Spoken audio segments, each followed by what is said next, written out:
No one in that emergency room understood the silence. The monitors were screaming. The clock on the wall was bleeding seconds. Doctors were arguing in clipped, frustrated tones. And on the gurney lay a man who should have been unconscious but wasn't. His eyes were open, sharp, measuring everyone who came near him. 18 doctors stepped forward that night. 18 credentials. 18 confident hands reaching for consent forms, IV lines, scalpels. He rejected every single one. Not with panic, not with fear. With calm, deliberate refusal. Then a rookie nurse, barely out of training, barely noticed, leaned close and whispered a single sentence. A sentence no civilian should know. A phrase spoken only in places where mistakes cost lives. The room went quiet. The wounded man finally moved. He turned his head toward her, and for the first time he said one word, yes. Before the story begins, tell us, where are you watching from and what time is it there right now? And if stories about hidden courage, earned respect, and quiet heroism pull you in, consider subscribing. The next moments changed everything. The helicopter's rotors were still winding down when the trauma bay doors slammed open. Rainwater streaked across the floor as paramedics rushed the gurney inside, shouting vitals over the roar of the ER. The man on the stretcher was tall, even while lying flat, his body rigid with discipline rather than pain. Blood soaked through the dark fabric, clinging to his torso, spreading in uneven patterns that told a trained eye this wasn't a clean wound. This was layered, complicated, violent. Male, mid-30s, one paramedic called out. Gunshot wound, possible internal bleeding. BP unstable. Pulse rapid but strong. Patient is conscious. Extremely uncooperative. That last part drew irritated looks. Dr. Marcus Hale, the attending trauma physician, stepped forward with authority earned from 2 decades in emergency medicine. He glanced once at the wound, once at the patient's face, and made a quick assessment. The eyes. That was the first thing. They weren't glassy. They weren't unfocused. They were alert in a way that didn't belong on a gurney. Sir Hale said, firmly snapping on gloves. "I'm Dr. Hale. We need to get you into surgery immediately." The man didn't answer. Instead, his gaze moved slow, controlled across the room. He tracked the nurses, the techs, the exits. His jaw clenched once, then relaxed. When he finally spoke, his voice was low, steady, and completely at odds with the chaos around him. "Not yet." Hale blinked. "Excuse me." The patient's eyes returned to him. "I said not yet." A murmur rippled through the trauma bay. Hale leaned closer, lowering his voice the way doctors did when they assumed fear or shock. "You're bleeding internally. You don't get to delay this." The man inhaled carefully, as if measuring the cost of every breath. "I do," he said, "and I will." Hale straightened, irritation flashing across his face. "What's your name?" A pause. "Then Ethan Cole." "All right, Ethan," Hale said, already signaling for imaging. "We're going to no scans." Ethan interrupted. That stopped the room cold. "No scans," Hale repeated. "That's not a suggestion. That's protocol." Ethan's lips tightened. "Your protocol isn't mine." Hale stared at him for a long second, then nodded sharply. "We'll come back to that." But inside, something prickled. Patients in shock argued. Patients in pain lashed out. But this man wasn't panicking. He was evaluating. The doors swung open again as another doctor entered vascular surgery, this time summoned by the location of the wound. She introduced herself quickly, efficiently, and reached for the chart. Ethan watched her hands. Not her face, her hands. "How long have you been doing this?" he asked suddenly. The doctor paused. "Excuse me, vascular surgery," Ethan clarified. "How long?" 13 years, she replied, bristling. "And right now, where did you train?" A flicker of annoyance crossed her face. "Johns Hopkins." "Why does that matter?" Ethan closed his eyes briefly, then shook his head. "Not you." The doctor recoiled as if struck. "That's enough," Hale snapped. "Sir, you're not in a position to interview your care team." Ethan's eyes opened again, hard now. "Then don't put the wrong ones in front of me." A nurse tried to insert an IV. Ethan's hand shot out lightning fast, gripping her wrist, just enough to stop her, not hurt her. "Ask first," he said quietly. The room froze. Hale felt it then. That subtle shift in the air when authority slipped. When everyone realized they weren't fully in control. "Security," Hale muttered. But before anyone could move, Ethan released the nurse and let his arm fall back to the gurney. His breathing had grown shallower. A monitor beeped faster. "I'm not your enemy," Ethan said, "but I won't let the wrong person cut me open. And how exactly do you plan to survive?" Hale shot back. "If you keep refusing help," Ethan met his gaze. By choosing it carefully, they wheeled him into imaging anyway, despite his protests, despite his refusal to sign consent. The scan confirmed what Hale had feared: internal bleeding near the liver fragments dangerously close to major vessels. Ethan studied the images when they were brought to him, his expression unreadable. "You need surgery," Hale said flatly. "Now." Ethan nodded once. Hale gestured to a colleague, another surgeon, this one older, with a reputation for brilliance and ego in equal measure. The man stepped forward confidently, rattling off credentials before even reaching the gurney. Ethan listened, asked 2 questions, then said no. The second doctor followed, then a third. Each time, Ethan's process was the same. A few questions, a pause, a decision, no emotion, no explanation. By the 6th rejection, frustration boiled over. "This is absurd," one surgeon snapped. "He's not fit to decide." Hale clenched his jaw. "He's conscious, oriented. He has the right. Then he's choosing to die," the surgeon shot back. Ethan heard that. "Wrong," he said quietly. "I'm choosing who doesn't kill me." The words hung heavy. By the time the 12th doctor walked away, the trauma bay felt smaller, tighter. Nurses exchanged uneasy glances. The clock on the wall ticked louder with every passing minute. Hale stood at the foot of the bed, arms crossed, staring down at a man who was bleeding out while calmly rejecting the very people meant to save him. "You're running out of time," Hale said. "Whatever you think you're doing, this isn't a game."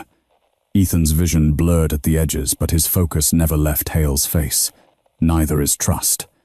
Hale opened his mouth to respond, then stopped. Because beneath the stubbornness, beneath the defiance, he saw something else. Fear, but not for himself. It was the fear of a man guarding a line he couldn't afford to let anyone cross. As the 13th doctor was called in, Ethan's grip tightened on the gurney rails. His pulse spiked. Somewhere deep inside him, alarms were going off, not medical ones. The kind that had kept him alive long before this room. And somewhere in the ER, unnoticed and unheard, a rookie nurse paused in her work and felt the strange, unmistakable pull of something about to break. By the time the 14th doctor stepped into the trauma bay, the tension had become physical. It pressed against the walls, settled into shoulders, tightened jaws. The air smelled of antiseptic and rain-soaked fabric, and something sharper, fear disguised as professional frustration. Every monitor beep felt louder, now accusatory, counting down the minutes Ethan Cole was stealing from himself. Dr. Leonard Brooks arrived with an entourage, grey-haired, broad-shouldered, and carrying the unmistakable confidence of someone who had never been told no in an operating room. Brooks didn't ask questions when he entered. He glanced at the chart, the scans, and then at Ethan. "I'll take this one," Brooks said, already pulling on gloves. "Prep him for surgery." Ethan watched him approach. Not his face, his gait, the way he stood just slightly too close to the bed, claiming space without permission. "How many mass casualty events?" Ethan asked. Brooks paused, annoyed.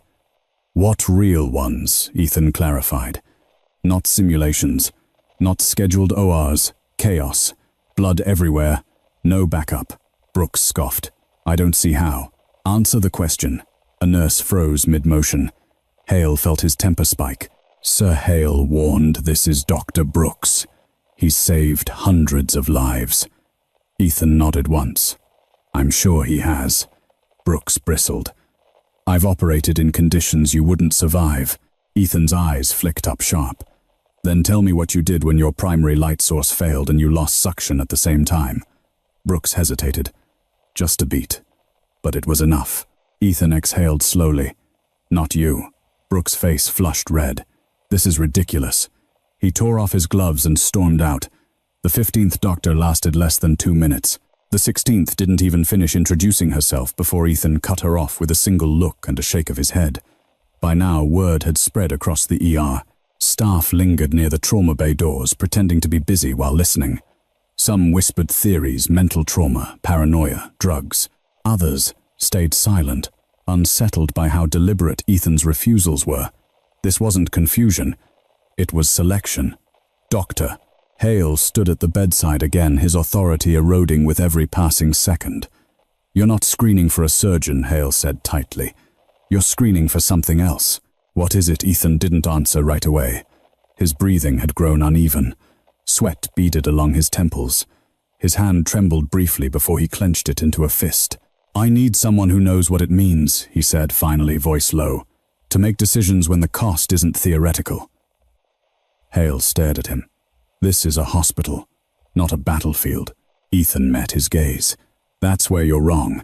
The 17th Doctor arrived young, eager, desperate to prove himself. He spoke too fast, over-explained, tried to reassure Ethan with statistics and success rates. Ethan let him talk, then asked one question.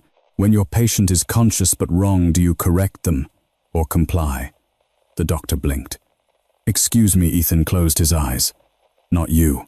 By the time the 18th Doctor stepped back in frustration, the room had reached a breaking point.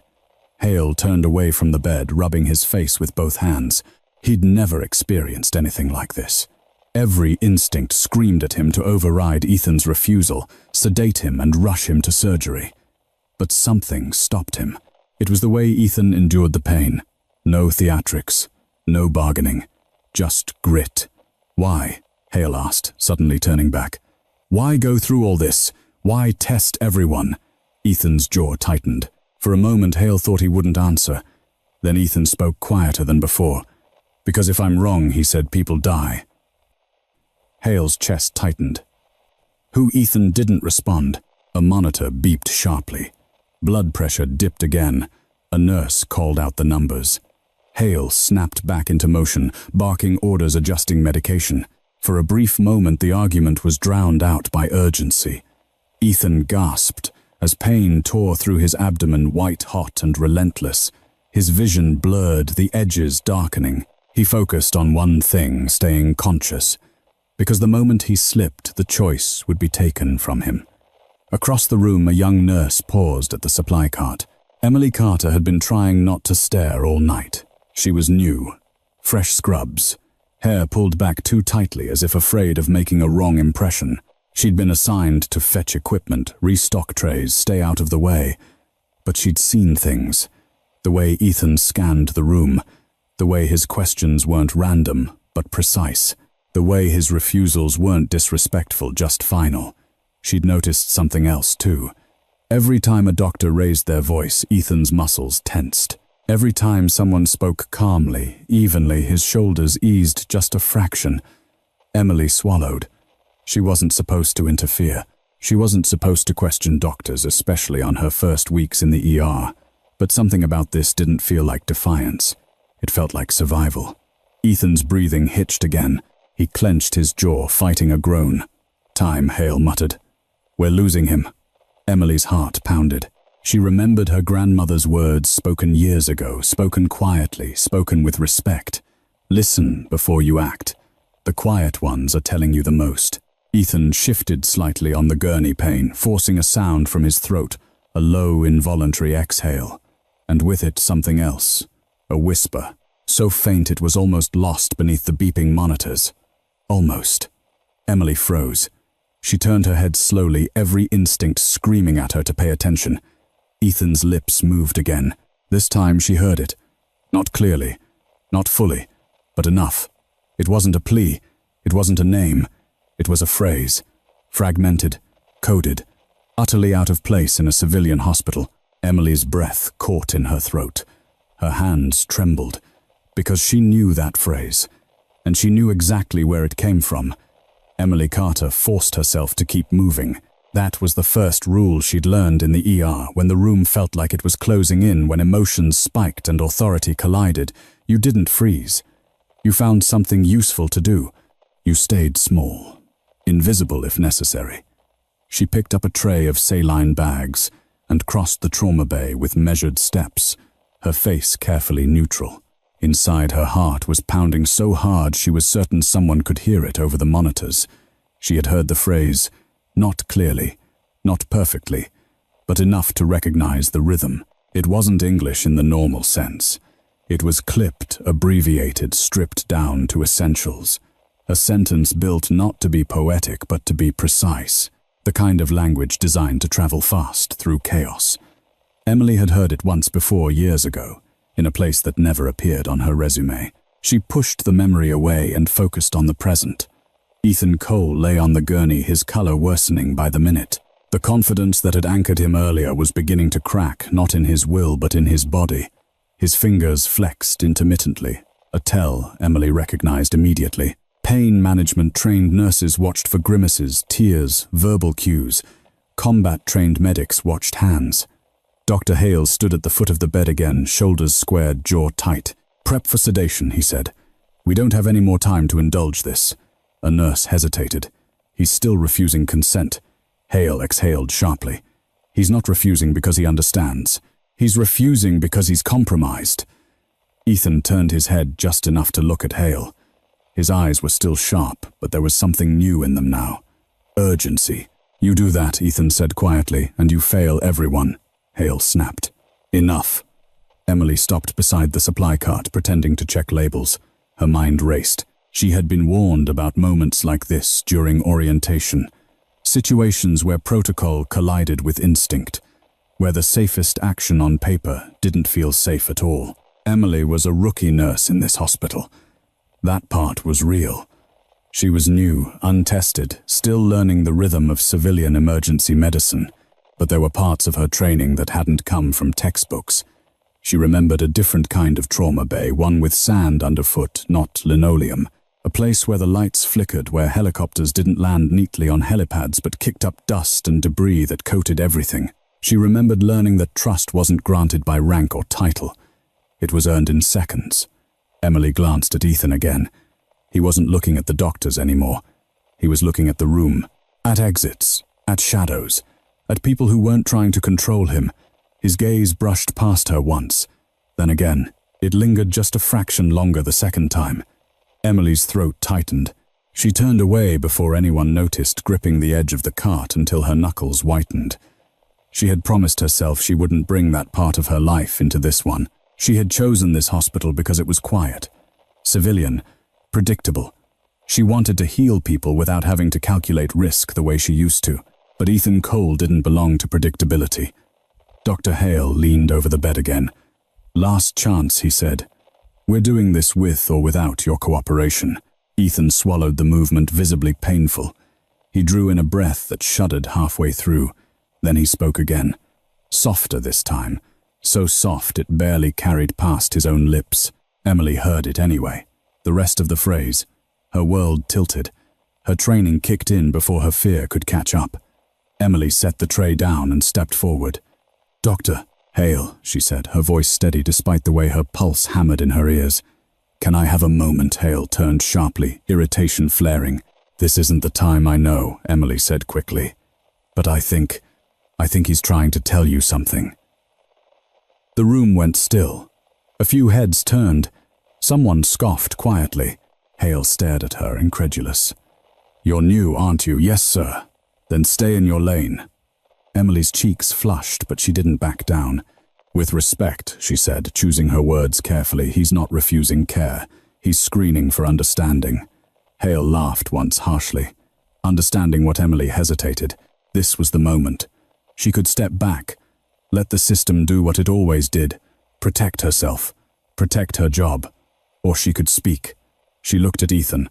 His eyes were on her now fully, searching, not demanding, waiting. Emily took a breath. "He's not asking who's the best surgeon," she said. "He's asking who knows what it's like to make decisions when consent isn't paperwork, it's trust." The room was silent. Hale stared at her, as if she'd spoken another language. "And you know this," how Emily swallowed.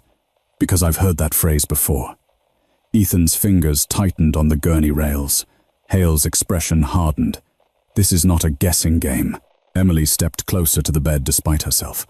"Sir," she said, directing the word not at Hale but at Ethan. "May I?" Ethan didn't answer right away. Then he gave a single, slow nod. The motion cost him. Sweat broke across his brow, but his eyes never left hers. Emily leaned in just enough that only he could hear her. She spoke quietly. Not loudly enough to be performative, not softly enough to be uncertain. She finished the phrase perfectly. Ethan sucked in a breath like a man surfacing after being underwater too long. His head turned toward her fully now. His hand lifted weak but deliberate and caught her sleeve. "Yes," he said hoarsely. The word cut through the room like a blade. Hale froze.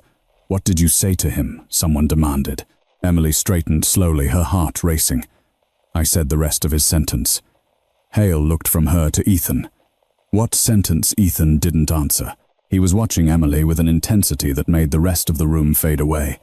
"For the record," he said, voice strained but clear, "she stays." Hale opened his mouth to argue. Then Ethan added, "Everyone else can wait." The monitors beeped faster. Time was still running out. But for the first time since the helicopter had landed, Ethan Cole wasn't alone in the room anymore. And Hale realized with a chill settling in his chest that the rookie nurse he'd just dismissed might be the only reason this man survived the next hour.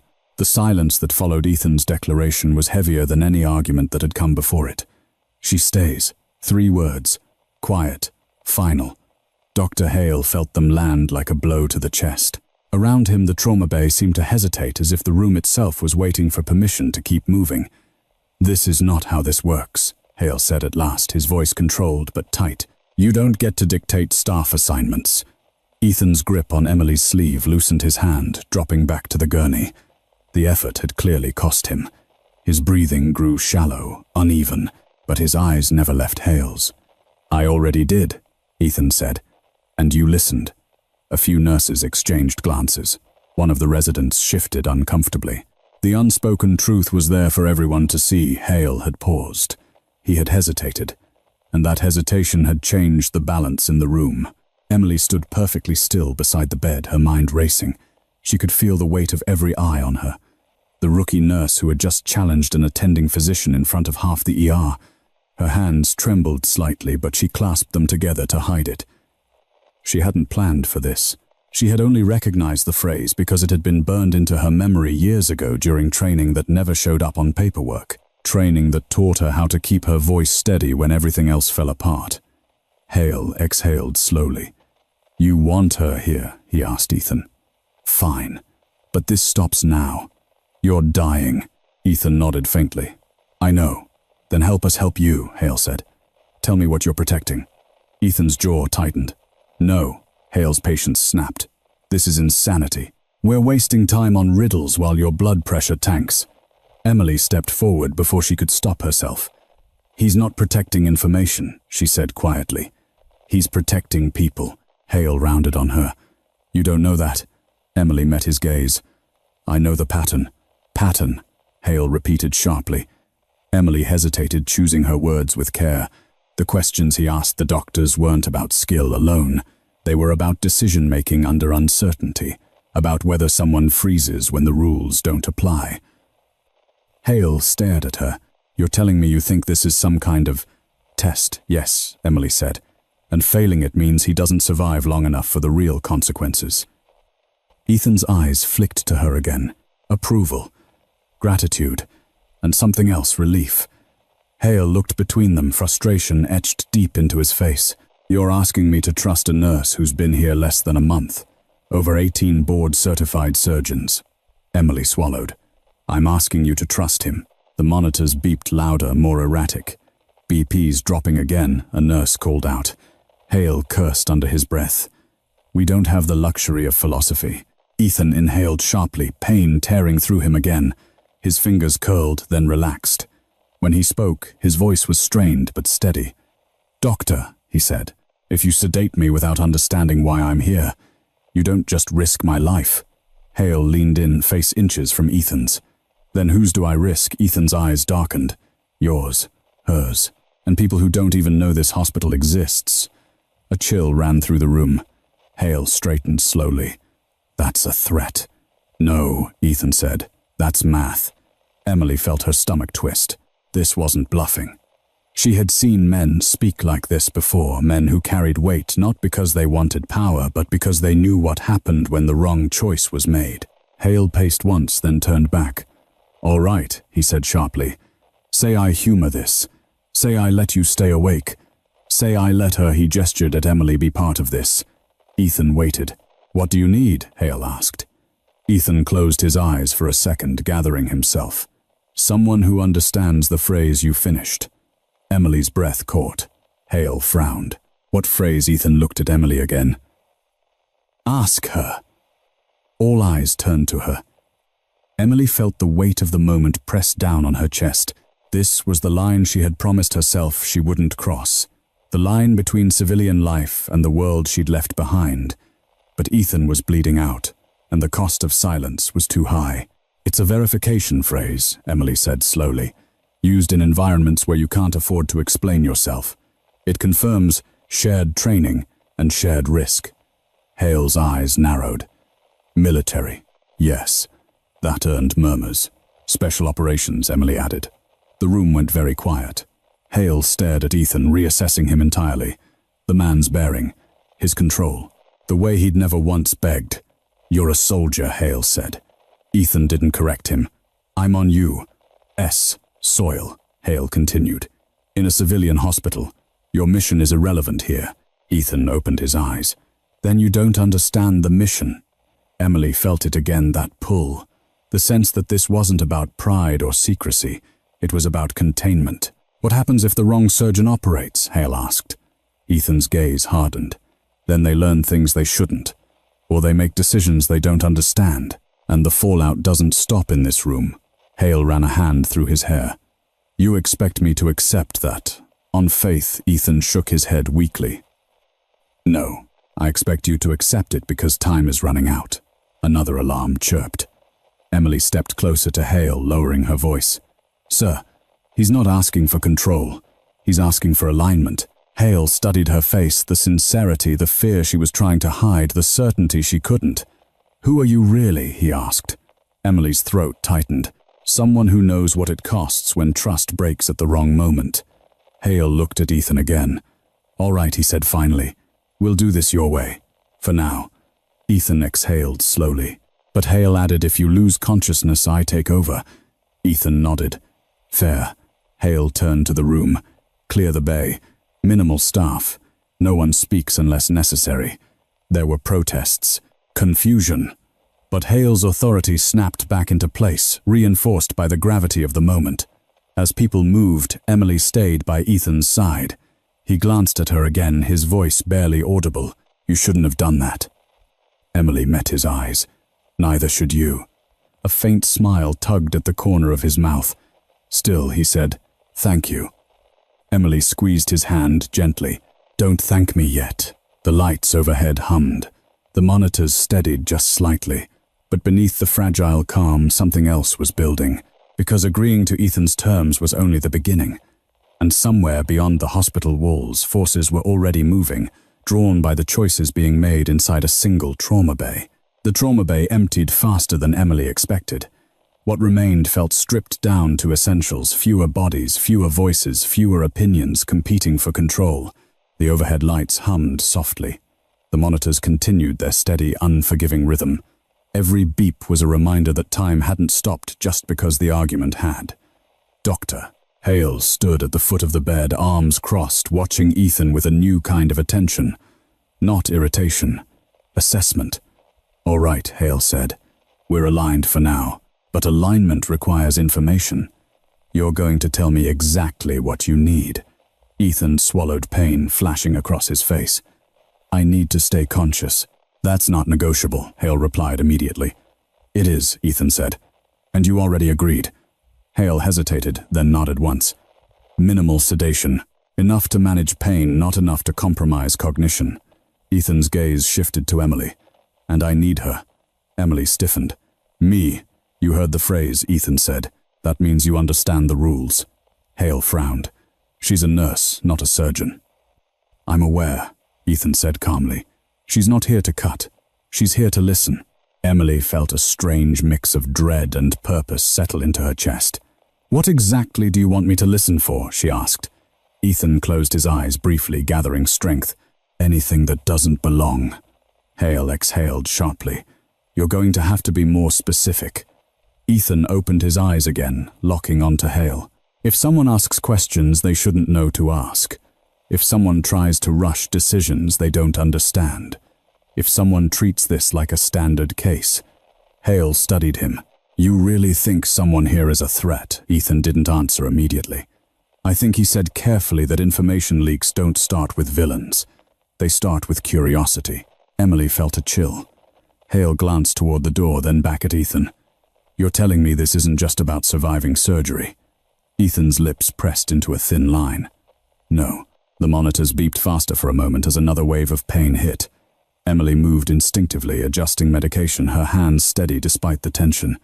Hale watched her work. Efficient. Quiet. No wasted motion. Where did you learn that? He asked her.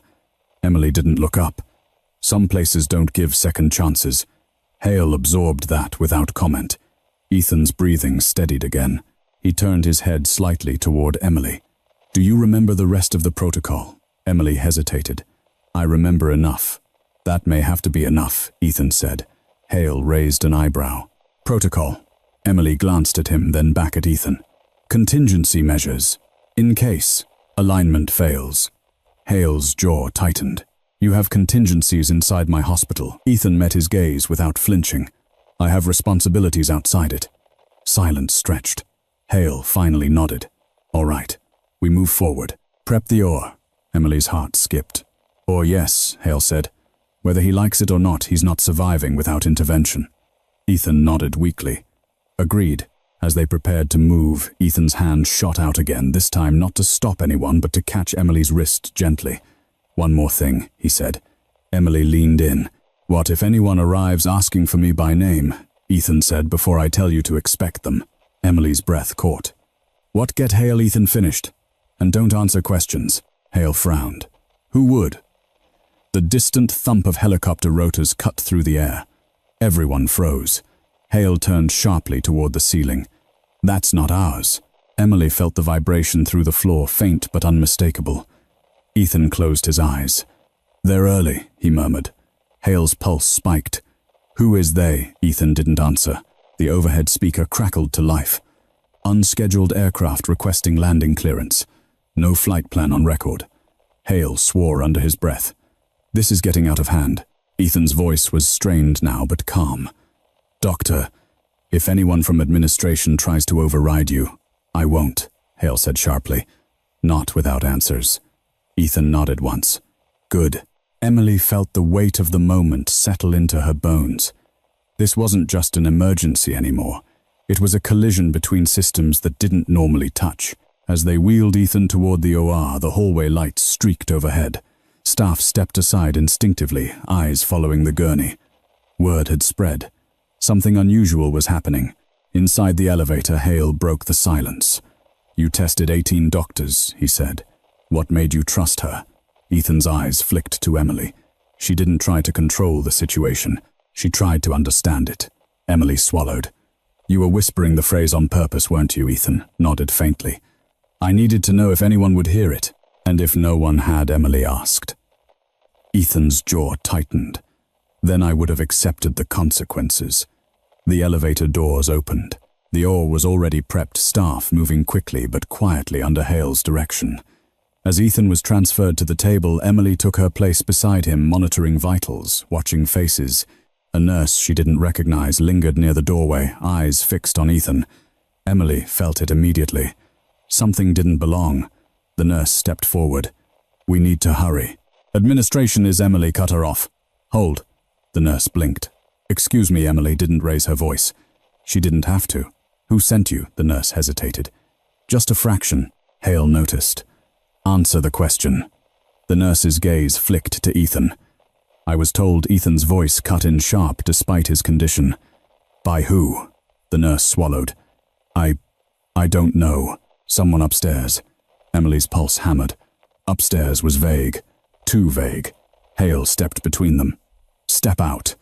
The nurse hesitated again. Security appeared at the door moments later, summoned without a word spoken. The nurse left, flanked confusion etched across her face. Hale turned back to Ethan, shaken. You weren't exaggerating. No, Ethan said quietly. I was understating. The monitors beeped steadily now. The anesthesiologist looked to Hale for instruction. Hale glanced at Ethan one last time. We're starting. Ethan nodded. As the anesthesia took edge off the pain but not his awareness, Ethan turned his head toward Emily. "You did good," he said. "This isn't over," Emily replied. Ethan's eyes closed, not in surrender but in trust. Outside the OR, the distant helicopter rotors grew louder, and somewhere between the ceiling and the sky, the consequences of one whispered phrase were about to arrive. The operating room doors sealed with a soft hiss that felt far too gentle for what was happening inside. Bright lights flooded the space, bleaching color from everything except the monitors. The steady beep of Ethan Cole's heart rate filled the room, measured and controlled for now. Doctor Hale stood scrubbed in hands, hovering as if weighing not just the incision but the responsibility he had accepted. "Minimal sedation," Hale reminded the anesthesiologist. "He stays responsive." The anesthesiologist nodded, eyes flicking to Ethan with clear skepticism. "That's a first for a case like this." "It's not Ethan," murmured, eyes half-lidded. "Just not here." Emily took her position beside the table, one hand on the vitals, the other ready with supplies. She could feel the tension in the room, tight, coiled, waiting. Everyone knew this wasn't a normal surgery anymore. Hale took a breath. "We begin." The first incision drew blood immediately. Ethan's jaw clenched, his breath hitching once before settling again. He didn't cry out, didn't flinch. Emily watched his hands. They stayed still. That told her everything. As Hale worked, the OR fell into a rhythm. Commands were clipped, movements precise. For a brief window it almost felt normal. Then the questions started. "Trajectory suggests close range," a surgical resident said quietly. "Do we know the weapon?" Emily's head snapped up. Hale paused. "That's not relevant. It affects fragmentation patterns," the resident pressed. If it was, Ethan's eyes opened fully. "No," he said. The word wasn't loud, but it carried weight. The resident stiffened. "Sir, you were just curious," Ethan finished. "Curiosity kills people." The room went silent. Hale shot the resident a warning look. "Focus on your task." Emily felt the shift immediately. This was what Ethan had warned her about, not malice, not betrayal, but the dangerous slide from medicine into intelligence. The surgery continued. Minutes stretched. Then, pressures dropping, the anesthesiologist called out. Hale swore under his breath. "We've hit the bleed." Suction roared as blood pooled faster than expected. Hale worked quickly, hands steady despite the sudden escalation. Emily leaned in, her voice calm. "Ethan, stay with me. Look at me." Ethan's vision swam, but he forced his eyes to lock onto hers. "Still here." Hale glanced at Emily. "If he loses consciousness, I know," Emily said. "But he hasn't." Hale nodded once and went back to work. Outside the OR, the hospital corridors buzzed with a different kind of tension. Security had been quietly doubled. Administrators hovered near phones, voices low and urgent. No one could quite explain why an unscheduled military helicopter was circling the city or why it had refused to identify itself. In the OR, Ethan suddenly inhaled sharply. "Hold," he said. Hale froze. "What?" "Your left," Ethan said. "You're about to miss it." Hale blinked, then followed Ethan's gaze. A small, nearly invisible vessel pulsed weakly beneath pooled blood. Hale adjusted just in time, clamping it shut. The room exhaled. The anesthesiologist stared at Ethan. "How did you seen it?" Before Ethan replied faintly, Emily felt a chill crawl up her spine. This wasn't luck. Hale's respect for his patient shifted again, settling into something heavier. "All right," he said quietly. "You're still with us." But before anyone could relax, the OR doors swung open. A man in a dark suit stepped inside, flanked by hospital security, who looked far less confident than they should have. "Dr. Hale," the man said, voice crisp. "This procedure needs to stop immediately." Hale turned furious. "This is a sterile field. Get out." The man didn't flinch. By order of Ethan spoke. "Say it." The man hesitated. Emily felt it like a punch. Hale narrowed his eyes. "Say whose order?" The man adjusted his tie. "This patient is now under federal oversight." Ethan laughed softly, a sound with no humor in it. "That's not how this works." The man's gaze hardened. "You don't get to decide that." Ethan's breathing grew labored. Blood loss was catching up to him. Emily stepped forward. "You're compromising a live surgery." The man looked at her for the first time. And you are, Emily held his gaze. The person making sure he survives long enough to finish what he started. The man scoffed. You have no idea what you're interfering with. Ethan's eyes locked onto the man. I know exactly who you are. The man stiffened. Or rather, Ethan continued, voice weakening but sharp, who you aren't. Hale's patience snapped. Security, remove him. The guards hesitated, then moved. The man backed toward the door, anger flashing across his face. This isn't over, he warned. It never is, Ethan said. The doors sealed again. Silence fell, broken only by the monitors. Emily leaned close to Ethan. Who was that? Ethan swallowed hard. Someone who thinks authority is louder than truth. Hale resumed operating, but his hands were tense now. You just made powerful enemies. Ethan closed his eyes briefly. They were already enemies. The surgery pushed on. Time blurred. Finally, Hale stepped back, exhaustion etched into his face. We've stabilized the bleed. He's not out of danger, but he's alive. A collective breath released. Emily felt her knees threaten to give out relief, crashing over her in waves. But before she could celebrate, a low, distant sound reached her ears. Not inside the hospital. Outside, the unmistakable thump of rotors, closer now. Lower. The anesthesiologist frowned. That helicopter again. Ethan's eyes opened one last time before sedation pulled him under completely. They found me, he murmured. Emily leaned closer. Who did? Ethan's gaze flicked toward the ceiling. My unit. And as the sound grew louder, close enough now to rattle the lights, Emily realized the surgery had only been the first test. The real reckoning was about to land on the roof. The helicopter shook the building before anyone officially acknowledged it. Lights flickered once, then steadied. Dust drifted from the ceiling panels in the surgical corridor outside the OR. A low-frequency thrum rolled through the floor, not the chaotic sound of a news chopper or medevac, but something heavier, disciplined, purpose-built. Dr. Hale felt it in his chest. That's military, he muttered. Emily stood at Ethan's side as the anesthesiologist adjusted the drip. Ethan was unconscious now, his body finally surrendering to the chemistry that kept him alive.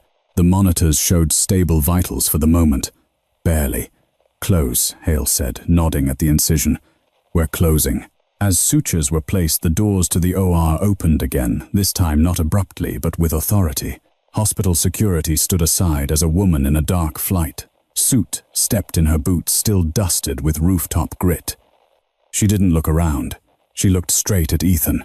Chief Petty Officer Ethan Cole, she said calmly. Status. Hale bristled. This is a restricted alive, the woman continued, eyes never leaving Ethan. Good. Emily felt her breath catch. The woman turned, then finally acknowledging the room. Her posture was rigid, controlled. No rank insignia were visible, but something about the way she stood made rank irrelevant. I'm Lieutenant Commander Rachel Voss, she said. I'm here to take custody of my operator. Hale stepped forward. This patient is under my care. You don't just walk into an operating room, and Voss held up a hand. Hale stopped mid-sentence. Not because of fear, because of recognition. You did good work, Voss said. We appreciate it. Hale stared at her. Appreciation doesn't override medical authority. No, Voss agreed, but clearance does. She produced a badge, not flashy, not dramatic, just enough. Hale didn't take it. He didn't need to. Emily watched the exchange, heart hammering. This wasn't the triumphant reveal she'd imagined. There was no shouting, no threats, just inevitability. How long has he been here? Voss asked. Too long, Hale replied. Voss nodded. That tracks. She stepped closer to Ethan, her voice dropping. He shouldn't have been alone this long. Emily felt something tighten in her chest. He wasn't, she said before she could stop herself. Voss turned to her. The scrutiny was immediate, sharp, evaluating. And you are... Emily straightened. Emily Carter, ER nurse. Voss studied her for a long moment. You heard the phrase. Emily hesitated. Yes, and responded correctly. Yes. Voss nodded once. Then you did more than your job. Emily didn't know what to say. Hale cleared his throat. He's stable but critical. Internal damage was severe. He'll need monitoring. He'll get it, Voss said. With us. Hale's jaw tightened. He's not going anywhere tonight. Voss met his gaze evenly. We're not moving him. We're securing him. As if on cue, 2 more figures appeared at the door, silent, efficient scanning. Not soldiers in the traditional sense. No visible weapons. But they moved like men who didn't need them. Emily recognized it instantly. Containment. Why now? Hale asked. If he's that important, why wasn't he escorted here in the first place? Voss's expression darkened. Because this wasn't supposed to be public. And because Ethan doesn't ask for extraction unless he has no other option. Emily glanced at Ethan's still form. The calm refusals. The tests. The code phrase. He was buying time, she whispered. Voss looked at her sharply, then nodded. Yes. The room went quiet again. Hale ran a hand through his hair. Someone tried to stop the surgery. Voss's jaw tightened. We know. Who were they? Emily asked. Not who Voss corrected. What? Emily frowned. What does that mean? It means, Voss said carefully, that some people profit when missions fail quietly, and panic when they don't. Hale felt a cold weight settle in his stomach. You're telling me this hospital was compromised? Voss didn't answer directly. We're telling you Ethan was right to be careful. Emily thought of the nurse who didn't belong. The vague orders, the hesitation. Her skin prickled. What happens now? Hale asked. Voss glanced at Ethan. Now we wait for him to wake up. As if summoned by the words a monitor chirped. Ethan's fingers twitched. Emily leaned in immediately. Ethan, can you hear me? His eyelids fluttered. Hey, she said softly. You're still here. His lips moved dry and cracked. Told you.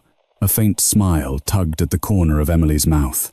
Relief hit her so hard she had to grip the edge of the bed. Voss stepped closer. You gave us a scare. Ethan's eyes cracked open, unfocused but aware. You're late, Voss huffed quietly. You're dramatic. Occupational hazard, Ethan murmured. Hale watched the exchange, realization dawning fully now. You're SEAL. Ethan didn't bother correcting him. Was. Voss shook her head. Always. Ethan's gaze shifted to Emily. She passed. Voss followed his eyes. She did. Ethan exhaled slowly. Good. Emily felt tears threaten, unexpected and unwelcome. She blinked them back. You don't have to test people like that, she said quietly. Ethan's gaze softened. I do. Voss looked between them. He's not wrong. Before Emily could respond, the distant sound of sirens rose outside police media, something else entirely. Voss turned sharply. We need to lock this down. No names, no statements. Hale crossed his arms. You don't get to erase what happened here. Voss met his gaze. We're not erasing it. We're containing it. Emily felt the weight of that word settle over her again. Containment meant protection and secrets. As security coordinated quietly with hospital administration, Ethan's grip tightened weakly around Emily's fingers. Didn't think I'd wake up here, he murmured. You did, Emily said. Against all odds. Ethan's eyes flicked toward Voss. They behaved. Voss smirked. Define behaved. Ethan chuckled softly, then winced. Worth it. Hale shook his head slowly. You risked your life to choose who saved you. Ethan looked at him. I risked my life to make sure the right people survived after me. Silence followed. Emily understood then. This had never been about ego. It had been about fallout. And as the helicopter engines powered down fully above them, settling into quiet readiness, Emily realized the story everyone thought they'd witnessed was only half the truth. Because when Ethan Cole had rejected 18 doctors, he hadn't been defying medicine. He'd been defending something far bigger. And now that his unit had arrived, the hospital would never look at that night the same way again. The hospital shifted into a different mode the moment Lieutenant Commander Voss gave the quiet order. It wasn't announced. No alarms sounded. But doors that were usually open required badges now. Hallways that echoed with hurried footsteps fell strangely silent. Security personnel appeared where none had been before, standing still, watchful, as if they'd always belonged there. Containment had begun. Dr. Hale felt it immediately. Hospitals thrived on transparency, on movement, on controlled chaos. This was something else. This was deliberate restraint. He watched as 2 members of Voss's team took positions outside the OR, not blocking it, but subtly controlling access. Anyone approaching was met with calm questions and redirected elsewhere without argument. "This is my hospital," Hale said quietly to Voss. "You're changing how it breathes." Voss didn't look away from Ethan, only temporarily. "That's never how it works," Hale replied. Voss finally met his gaze. "Doctor, if this were permanent, you wouldn't be here having this conversation." Emily stood near the foot of the bed, absorbing every detail. She felt like she was standing at the intersection of two worlds, one ruled by policy and ethics boards, the other by necessity and consequences that never made the news. Ethan stirred again, a faint groan escaping him as pain flared despite the medication. Emily was at his side instantly. "Easy. You're stable." Ethan's eyes opened slowly, unfocused at first. Then they locked onto hers. "Clock," he rasped. Emily glanced at the wall. 0217. Ethan frowned slightly. "Too late." Voss leaned in. Late for what Ethan swallowed. "Someone will try to clean this up." Hale crossed his arms. "You already had someone interfere." "We removed them." Ethan shook his head weakly. "That was a probe. Not the real move." Emily felt her stomach tighten. "What does the real move look like?" Ethan's gaze drifted toward the ceiling as if he could see beyond it. "Administrative pressure, liability, threats, patient safety concerns. All the words that sound reasonable." Hale stiffened. "You think they'll come through me?" Ethan met his eyes. "I think they already are." As if on cue, Hale's phone vibrated in his pocket. He stared at it for a long second before pulling it out. "Hospital administration," he answered, voice clipped. "Hale." The voice on the other end was calm, professional, and unmistakably rehearsed. "Doctor, we need an update on the unidentified patient from the rooftop incident." Hale glanced at Voss, then at Ethan. "The patient is stable. We're receiving inquiries," the voice continued. "Federal civilian and media. There's concern about protocol deviations." Hale's jaw tightened. "Protocol saved his life." "That remains to be determined," the voice replied smoothly. "For now, we need full transparency." Hale's grip on the phone tightened. "I'll provide a report when the case concludes." There was a pause. "That may not be acceptable." Hale ended the call. Emily watched him closely. "They're pushing." "Yes," Hale said, "and they're good at it." Voss nodded. "This is the part where people fold without realizing it." Hale looked at Ethan. "You planned for this." Ethan's breathing was shallow but steady. "I hoped for it." Emily frowned. "Hoped. If nothing happens," Ethan said, "it means they don't care. That's worse." Voss crossed her arms. "We're tracking communications. Someone's trying to reroute authority." "Can they?" Hale asked. "They can try." Ethan shifted slightly, wincing. "They'll go after the weakest link." Emily's heart skipped. "Who's that?" Ethan's eyes moved to her. "No," Emily said immediately. "I didn't sign anything." "I didn't." That's exactly why Ethan said gently. "You're clean. Untouchable on paper." Hale frowned. "You're suggesting they'll pressure her." "They'll test her," Ethan corrected. "See if she breaks." Emily felt a flush of heat rise in her chest. Fear, anger, resolve everything at once. "I didn't do anything wrong." Ethan nodded. "Which won't matter." Voss's communicator buzzed. She glanced at it, then looked up sharply. "We've got movement. Someone from a federal oversight office is en route." Hale let out a humorless laugh. That didn't take long. Ethan closed his eyes briefly. "Told you."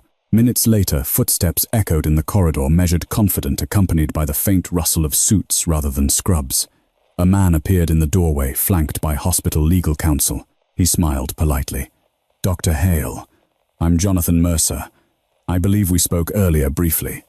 Hale's eyes narrowed. "You were removed from a sterile field." Mercer chuckled lightly. "Misunderstanding. I'm here now in an official capacity." Voss stepped forward. "This area is restricted." Mercer glanced at her unimpressed. "So am I." He turned his attention to Emily. "And you must be Nurse Carter." Emily's blood ran cold. "Yes," she said evenly. Mercer smiled wider. "I'd like to ask you a few questions about what you heard and what you said." Voss stepped between them. "She's not available." Mercer raised an eyebrow. "I'm afraid she is. This concerns national liability." Emily looked at Ethan. He was watching Mercer with a quiet intensity that made the man shift uncomfortably. "Ask your questions," Ethan said. Mercer smiled, gladly. He turned back to Emily. "Did the patient say anything to you in a language or code you recognized?" Emily inhaled slowly. This was the moment Ethan had warned her about, the moment where truth could be twisted by context. "Yes," she said. Mercer nodded. "And you responded yes." Why? Emily met his gaze. "Because he asked for help." Mercer tilted his head, in a code phrase associated with classified operations. Emily didn't flinch. In a phrase associated with trust. Mercer's smile tightened. "Do you have training in military communications?" "No." "Then how did you recognize it?" Emily paused. Hale's heart pounded. Voss's posture tensed. Emily answered calmly, "Because I've worked with people who speak that way when their lives depend on it." Mercer scribbled a note. "Interesting." Ethan's voice cut through the tension. "You're circling the wrong problem." Mercer looked at him. "Am I?" "Yes," Ethan said. "You're asking how she knew. You should be asking why you didn't." The room went silent. Mercer's jaw tightened. "This isn't about me." "It is," Ethan replied. "Because you showed up without clearance, without understanding, and tried to stop a life-saving procedure." Mercer straightened. "I was acting in the interest of control," Ethan finished. "Not safety." Voss nodded. "We have the logs. Your call came before any official notification." Mercer's eyes flicked to her. "You don't have authority here." Voss smiled thinly. "That's where you're wrong." Before Mercer could respond, Voss's communicator buzzed again. She listened briefly, then looked up. "Your superiors are on the line," she said. "They'd like a word." Mercer hesitated. Just for a second. Ethan saw it. Emily saw it. That hesitation was everything. Mercer took the communicator, turned away, and spoke in hushed tones. When he turned back, his smile was gone. "This conversation is postponed," he said stiffly. "For now." Voss inclined her head. "Wise choice." Mercer glanced at Emily one last time. "This isn't over." Emily held his gaze. "It never is." As Mercer left, the room exhaled, but not in relief. Ethan closed his eyes, exhaustion finally overtaking him. That was the first wave. Hale frowned. First, Ethan nodded faintly. The next one won't ask questions. Emily felt a chill run through her. Outside, the night pressed in closer against the hospital windows. And somewhere beyond the reach of badges and protocols, people were already deciding what price would be paid for the truth staying exactly where it was. The night deepened around the hospital, thick and watchful. Inside the secured wing, the rhythm changed again, not with panic this time, but with preparation. Doctor Hale stood at the glass partition outside the recovery area, arms folded, eyes tracking every movement around Ethan's bed. The surgery had stopped the bleeding, but survival was still conditional. Every chart, every number on the monitor carried an asterisk. Emily moved quietly between machines, checking lines, documenting vitals, adjusting medications with practiced precision. Her hands were steady now. The fear had burned itself down into focus. Lieutenant Commander Voss spoke softly into her communicator near the door, her words clipped and economical. When she finished, she turned back to Hale. "They're escalating," Voss said, "but not openly." Hale exhaled through his nose. "That's worse." "Yes," Voss agreed, "because it means they're looking for leverage." Emily glanced up. "Leverage on who?" Voss's eyes flicked toward Ethan, then back to Emily. "Everyone." As if summoned by the word, an alarm chirped sharp, urgent. Emily was already moving. BP's dropping, she called out. Heart rate climbing. Hale was at the bedside instantly. "Get labs. Now." Emily drew blood, her movement swift. Ethan's face had gone pale again, a faint sheen of sweat returning to his brow. His eyelids fluttered, the medication no longer enough to keep him fully under. "Ethan," Emily said softly, "stay with me." His eyes opened, unfocused at first. Then they found hers. "Still here," he whispered. "Barely," Hale said bluntly. "You're developing complications. Internal swelling. We may need to go back in." Ethan's gaze sharpened. "No." Hale clenched his jaw. "This isn't a negotiation." "It is," Ethan said, breath hitching. "If you open me again, they'll use it." Voss stepped closer. "Use what?" Time, Ethan replied. "Exposure. Movement." Hale stared at him. "You'll die if we don't intervene." Ethan swallowed hard. "Then, we manage it here." Silence fell. Emily felt at the edge they were standing on, the thin line between medicine and mission, between saving a life and protecting something larger than one body. Hale looked at Emily. "Thoughts?" She hesitated. This wasn't a question she'd ever expected to be asked, certainly not tonight.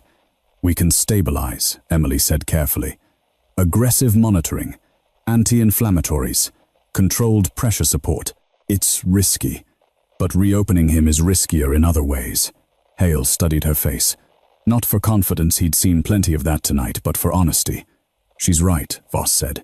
"Movement triggers interest." Hale let out a slow breath. "All right, we stabilize."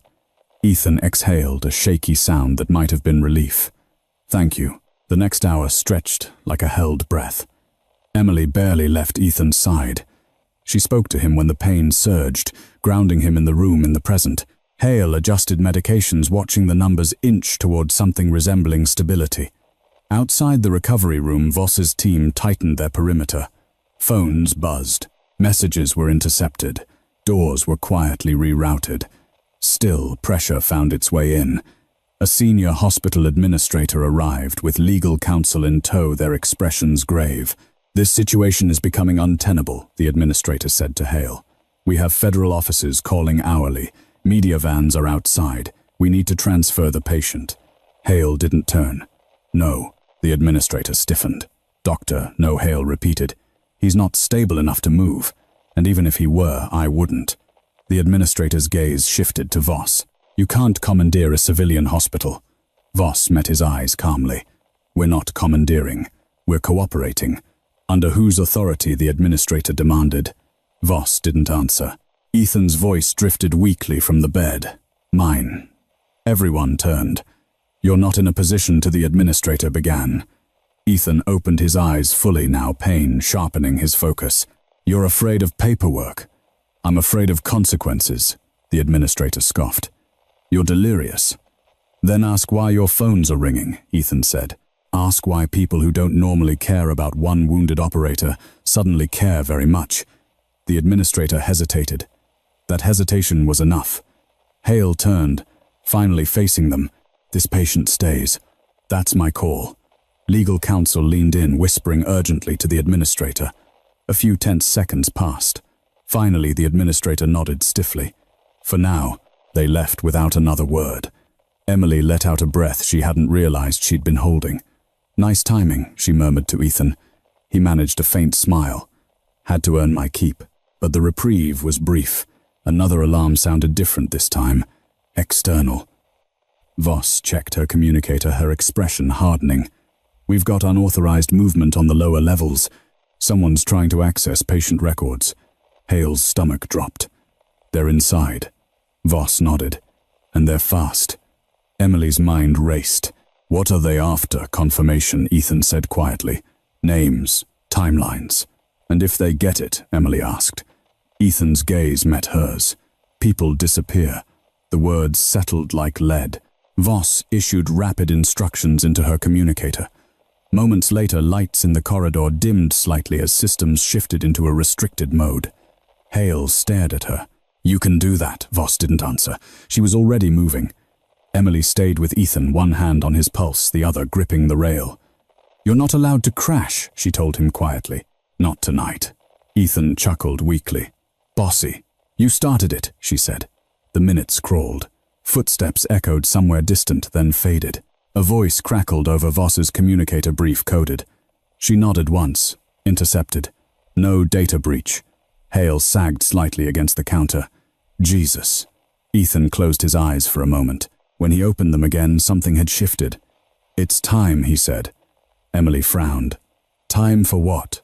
"For the truth to be acknowledged," Ethan replied. "At least enough of it." Voss stepped back into the room. "You're sure?" Ethan nodded. "They won't stop testing boundaries until they hit something solid." Hale looked between them. "What are you planning?" Ethan's voice was steady now, despite the pain. "To stop being the quiet variable." Voss met his gaze. "Once you do this, there's no putting it back." "I know," Ethan said. "But I'm tired of bleeding in the dark." Emily felt a strange swell of emotion, fear, pride, something like awe. She squeezed Ethan's hand gently. "Whatever you're about to do," she said, "do it after you heal." Ethan smiled faintly. "That's the plan." Outside the room, the helicopter engines spun up again, not to leave but to signal readiness. The sound rolled through the building, impossible to ignore. Hale looked out the window at the dark sky beyond. "You realize," he said quietly, "that this night will change this hospital." Ethan nodded. "It already has." Emily glanced around the tightened security, the hushed voices, the fragile calm built on trust rather than authority. She realized then that the climax wasn't coming with gunfire or shouted orders. It was coming with acknowledgement, and as the hospital braced itself for the final turn of the night, Emily understood that the hardest part wasn't keeping Ethan alive. It was deciding what kind of truth the world was ready to hear once he woke up again. Morning crept toward the hospital without ceremony. No sunrise touched the recovery wing windows. No birdsong filtered through the reinforced glass.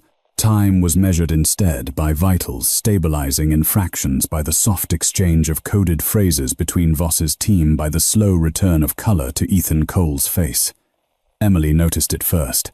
His breathing evened out, not shallow, not forced, just steady. The kind of rhythm that told a nurse the body had stopped fighting itself. She checked the monitors again, then again, unwilling to trust the quiet. "BP's holding," she said softly. Dr. Hale leaned over the chart, eyes narrowing as he scanned the numbers. "Heart rate's down. Oxygen saturation improving." He looked up at Emily. He might actually pull through. Emily felt her throat tighten. He already did. Hale didn't argue. Across the room, Lieutenant Commander Voss watched from the shadows, arms folded, posture relaxed for the first time all night. She spoke quietly into her communicator, then nodded once. "Perimeter's clear," she said. "No further intrusion attempts." Someone made a call. Hale raised an eyebrow. "A call from who?" Voss glanced at Ethan. "From someone who understands leverage cuts both ways." Ethan stirred. Emily leaned forward instantly. "Ethan." His eyelids fluttered, then opened fully. This time there was no confusion in his eyes, no haze, just exhaustion and clarity hard won. "Hey," Emily said. "You're back." Ethan inhaled slowly. "Did I miss anything?" Hale snorted. "You nearly died." Again. Ethan's lips twitched faintly. "Figures." Voss stepped closer. "How do you feel, Ethan?" Considered the question carefully. "Like I got hit by a truck." Then argued with it. Emily let out a shaky laugh before she could stop herself.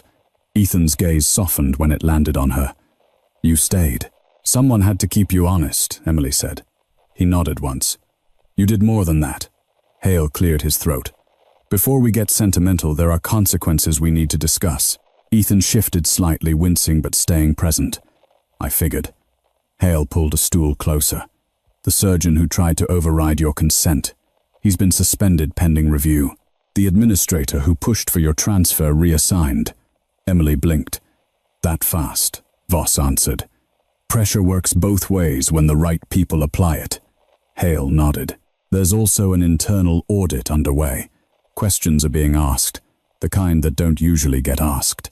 Ethan closed his eyes briefly. "Good." Emily frowned. "Good." "Yes," Ethan said. "It means they're finally looking in the right direction." Voss studied him. "You're sure you want this?" Ethan met her gaze. "I didn't come here to disappear quietly." Hale leaned back, crossing his arms. "You forced a lot of hands tonight." Ethan's voice was calm. "I gave people a choice. They showed their cards." Emily thought of the hesitation she'd seen, tiny, almost invisible, but decisive. She understood now what Ethan had been testing all along. "Why 18?" she asked quietly. Ethan turned to her. "Because I needed to be sure." "Of what?" "That the pattern wasn't random," he said. 18 is enough to reveal intent."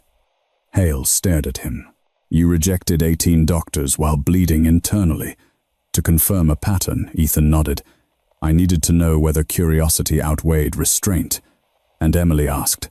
"And it did," Ethan said. "Every time." The room fell silent. Hale exhaled slowly. "That's disturbing." "It's human," Ethan replied. "Most people don't realize when they cross the line. They think the line moves for them. Emily felt a chill. And I didn't, Ethan shook his head. You didn't try to cross it. You waited for permission. Voss smiled faintly. That's why you passed. Emily swallowed hard. I wasn't trying to pass anything. I know, Ethan said. That's why it mattered. Hale stood, running a hand through his hair. So, what happens now? Ethan looked between them. Now the truth gets documented. Carefully. Voss nodded. A redacted report will be filed. Enough to explain the interference. Enough to justify the actions taken. And the rest? Hale asked. Ethan's gaze hardened slightly. The rest stays buried. Where it belongs. Emily frowned. Is that justice? Ethan looked at her for a long moment before answering. Justice isn't always exposure. Sometimes it's containment. She absorbed that uneasy but understanding. Voss checked her watch. We'll move him to a secure recovery unit within the hour. Hale stiffened. He's not leaving my hospital until I say so. Ethan raised a hand weakly. Doctor. It's okay. Hale looked at him sharply. You trust them more than us, Ethan shook his head. I trust you because you chose medicine over authority. Hale held his gaze, then nodded once. Fair. Emily felt something settle inside her, a quiet recognition. This wasn't about choosing sides. It was about choosing principles. As preparations began, a junior nurse hesitated in the doorway, eyes wide. There are reporters outside asking about the helicopter. Hale sighed. Of course there are. Voss smirked slightly. We'll handle it. Ethan closed his eyes briefly. Keep it boring. Voss nodded. Always. Emily helped adjust the bed as equipment was prepared for transport. As she worked, Ethan reached out again, catching her wrist lightly. Emily, he said. She leaned in. Yeah, you know they're going to ask you questions, he said. Over and over. She nodded. I figured. They'll try to make you doubt yourself. I won't, she said. Ethan studied her face. Why? Because I know what I heard, Emily replied. And I know why I answered. Ethan's grip tightened just slightly. Good. Hale watched the exchange, something like pride flickering across his face. You handled yourself well tonight. Emily looked at him surprised. Thank you, sir. Hale shook his head. Just Hale. As the gurney was prepared to move, the room filled with quiet efficiency. No drama, no speeches, just people doing what needed to be done. At the threshold, Ethan paused figuratively, if not physically, his gaze lingering on the recovery room that had become a battlefield of a different kind. Doctor, he said to Hale, you asked earlier why I tested everyone. Hale nodded. I did. Ethan met his eyes. Because when the wrong people learn the wrong things, the cost isn't measured in lawsuits. It's measured in lives. Hale absorbed that, then nodded once. I won't forget this night. Ethan's gaze shifted to Emily. Neither should you. She met his eyes steadily. I won't. As the gurney rolled out, escorted by Voss's team, Emily stood back watching until Ethan disappeared down the corridor. The hospital began to exhale at last, but Emily knew something had changed. Because once you heard a code phrase meant for silence and answered it, you didn't go back to being just a bystander. And as dawn finally reached the city beyond the hospital walls, Emily Carter understood that recognition wasn't always loud. Sometimes it arrived quietly. And it stayed. The hospital returned to its normal rhythm by late morning. Monitors beeped in familiar patterns. Stretchers rolled through corridors with practiced urgency. Coffee cups appeared at nursing stations like small anchors of routine. To anyone walking in fresh, it looked like any other day. But for those who had been there through the night, the air still felt different. Emily noticed it in the way people spoke more quietly. In how Doctor Hale paused before giving orders, listening just a second longer than he used to. In how security officers nodded to her now, not out of friendliness but respect. Ethan Cole had been moved before sunrise. No announcement. No spectacle, just a secure transfer, handled with the same efficiency that had defined everything since the helicopter landed. One moment his bed was there, the next it was empty, the sheets already stripped and replaced. Only the faint smell of antiseptic and the memory of his steady gaze remained. Emily stood at the nursing station, finishing her charting when Dr. Hale approached. You should go home, he said. You've been up for nearly 20 hours. Emily nodded, but didn't move. I will. Just finishing this. Hale studied her for a moment. You did well. She glanced up. You already said that. Yes, Hale replied. But this time I mean something different. She waited. You didn't just follow instinct, Hale continued. You accepted responsibility. That's rarer than talent. Emily swallowed. It didn't feel heroic. Hale gave a small, tired smile. It never does when it's real. A pause settled between them, comfortable, reflective. They'll write reports, Hale added. Committees will review them. Words like unusual and exceptional circumstances will get used. And the truth, Emily asked. Hale shrugged. The truth will exist in the margins, where it usually does. Emily nodded slowly. As Hale walked away, Emily felt the weight of the night finally catch up to her. She grabbed her bag, changed out of her scrubs, and stepped outside. The morning air was cool, sharp with exhaust and early sunlight. Across the street, a news van idled, its logo already peeling. A reporter spoke animatedly into a camera, gesturing toward the hospital behind her. Emily didn't stop to listen. She walked past, unnoticed. That afternoon, her phone buzzed with an unfamiliar number. She almost ignored it. Almost. Emily Carter, a calm voice, said when she answered, Yes, this is Lieutenant Commander Rachel Voss. Emily straightened instinctively. Is Ethan? He's stable, Voss said. Recovering, stubborn as ever. Relief flooded Emily's chest. Good. There's something else, Voss continued. He asked me to thank you. Emily closed her eyes briefly. You don't have to, he insisted, Voss said. And he wanted you to know something. Emily waited. He didn't reject 18 doctors because they were unqualified, Voss said. He rejected them because they tried to take control before they earned trust. Emily thought back to the raised voices, the assumptions, the hands reaching without permission. And me, Emily asked quietly. You waited, Voss said. That mattered. The line went silent for a beat. You won't hear from us again, Voss added. That's intentional. I understand, Emily replied. Before hanging up, Voss spoke one last time. If anyone ever asks what happened that night. Emily didn't hesitate. I treated a patient. Voss smiled. Emily could hear it. Exactly. The line went dead. Days passed. The hospital investigation concluded quietly. No press conference. No public fallout. A few names disappeared from schedules. A few policies were rewritten with language that emphasized consent, restraint, and escalation procedures. Emily's life on the surface went back to normal. She worked her shifts. She learned. She made mistakes and corrected them. She laughed with co-workers. She went home exhausted and slept deeply. But something inside her had shifted. She listened more. She spoke less. And when patients refused, care not in fear but in conviction, she didn't dismiss them. She asked why. Weeks later, during a night shift, much like the one that had started everything, Emily passed the trauma bay where Ethan had first arrived. The bed was occupied by someone else now. Different story, different pain. But the silence felt familiar. Emily paused just for a moment. She remembered the phrase, not the words themselves, but what they meant. Trust before action. Understanding before authority, human lives before systems. She realized then that Ethan Cole hadn't come to the hospital just to survive. He had come to draw a line, and for once the line had held. Emily adjusted her badge and stepped back into the flow of the ER, just another nurse on another shift. But now she knew something most people never learned, that the loudest power in the room isn't rank, it isn't expertise, it isn't control. It's the quiet courage to wait, to listen, and to answer, only when you're sure your voice belongs.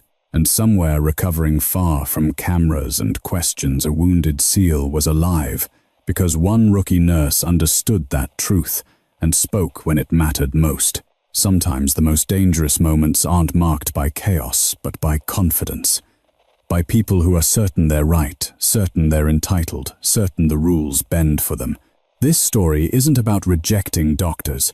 It's about choosing who to trust when the cost of being wrong is measured in lives. True professionalism isn't loud. True authority doesn't rush. And true courage often shows up in the quietest person in the room, the one willing to listen before acting. If this story moved, you tell us in the comments what moment stood out to you most. And if you believe stories like this deserve to be told, subscribe for more powerful, human stories where respect is earned and silence speaks volumes.